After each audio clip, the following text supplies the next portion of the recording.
100 days ago, this desert was nothing more than an empty tank, but life would quickly take hold. Small insects would call this harsh landscape home, and predators would shortly follow. Families would form, new life would emerge, and every creature would have to survive one of the harshest environments on Earth. But what happens when life is left to its own course? Will new life flourish? Or will everything be sealed to the fate of death? It all began with our empty tank and a bunch of supplies. I added clay, mesh, and built up a deep layer of substrate. I placed some large rocks in before finally planting our cacti. This was not fun. And so, with a few final touches, the landscape was complete. All that remained was to introduce the first inhabitants.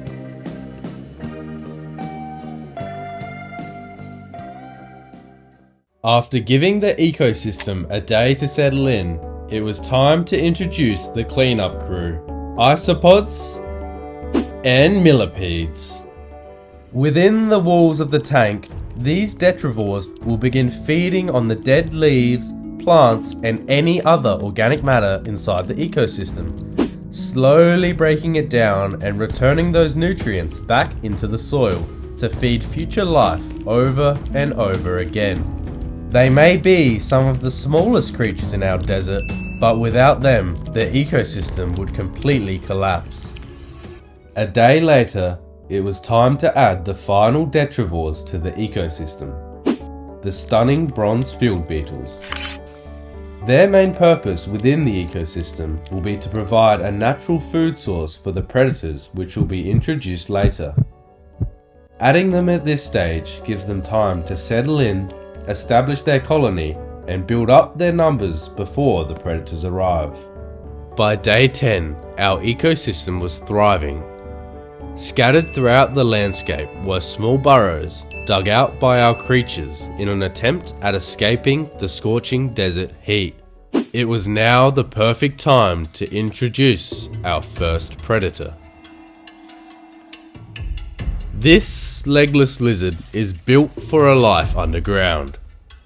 Its slender body allows it to navigate the burrows with ease, hunting down any small babies hiding beneath the surface. A master of its craft, the lizard wasted no time after being introduced, immediately making its way towards a nearby burrow in search of its first meal. But I knew this legless lizard alone would not be enough. As the populations continued to grow, I needed a predator capable of keeping everything in check. I needed something at the top of the food chain. And what's better than one apex predator? Two. Me, Pixie, and Rosie. Two tawny dragons that will become the top predators of our desert ecosystem. They began exploring the desert, roaming around and establishing their territories. They were in one of the harshest environments on Earth, and to survive, they had to stick together. Water was scarce, and it was the peak of the dry season. Temperatures here now reached over 35 degrees Celsius. But this heat meant that the wet season was quickly approaching. They simply had to survive. Rosie would often find herself resting beneath the shade of cacti to escape the desert heat, whilst other life had retreated deep down into the cool substrate below. All the while, new life lay hidden, waiting to emerge. But there was one final addition to make before this ecosystem would truly be settled. This rock scorpion would now become another predator within the desert.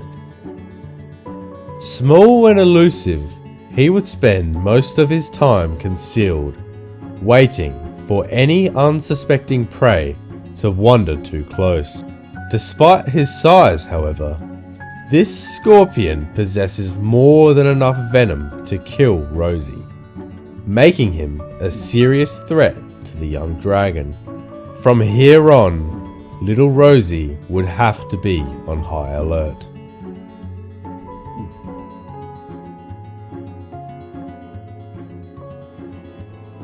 As the sun began to set on day 19, it brought with it a new wave of activity. As temperatures began to drop, the scorpion had finally emerged from his hiding place and began to explore the landscape. However, this new addition had left the dragons on edge. After both having encountered the scorpion alone, they quickly made their way back to one another, where there would be safety in numbers. They had never actually seen a scorpion before, but every instinct inside of them was telling them, do not move. Eventually, the scorpion moved away, leaving the sisters unharmed. They were safe for tonight. Day 40 would mark the beginning of the wet season. Temperatures were now cooler, yet the landscape was more dangerous than ever. As night fell, the first storms would begin.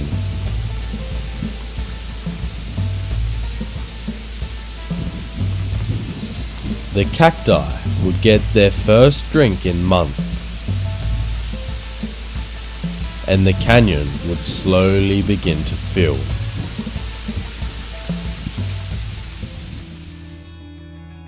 The following morning, the canyon was teeming with life. The rain had flushed many of the animals living down inside of it back out. This millipede was lucky and had found a branch to climb on top of and escape the water. Even Rosie came down for a drink. But the rain had triggered something hidden deep beneath the surface. Down in the soil, frogs had spent the entire summer buried underground, waiting out the brutal heat. For months they remained almost completely inactive, waiting for the arrival of the wet season. Now they could finally sense the change. As the rain soaked into the desert, these frogs began emerging from their underground shelters, bringing a whole new wave of life to the ecosystem. As the wet season continued on, the canyon eventually reached its peak. It was now full of both water and life. But deep in the canyon, many animals were caught in the flood. Isopods and millipedes, with no way out, will now become food for others. Though our scorpion too was caught in the flood. He can hold his breath for up to 4 days, so he will likely find a way out. Day 45 marked the height of the wet season. By now, life had exploded across the landscape, with Rosie especially having grown substantially. Alongside Pixie, the two sisters had now conquered the entire landscape. The millipedes and beetles continued their work, consuming the organic matter that would otherwise begin to decay.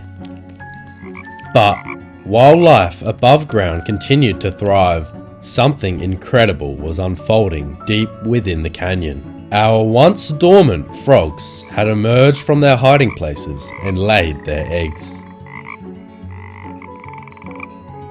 They had been waiting for the perfect moment to reproduce, and now, hidden away in the canyon, a new generation was beginning. As the days rolled by, the water within the canyon would begin to dry up. Yet, life had already found its way.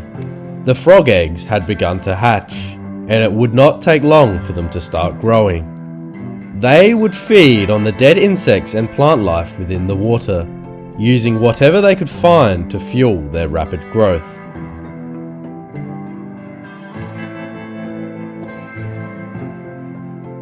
though only some would be fortunate enough to reach maturity.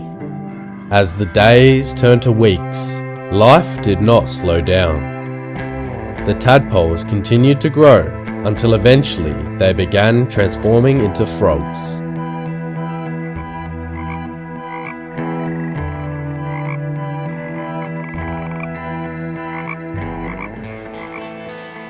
By day 99, the water had completely dried up. What was once a deep lake was now, once again, a barren canyon.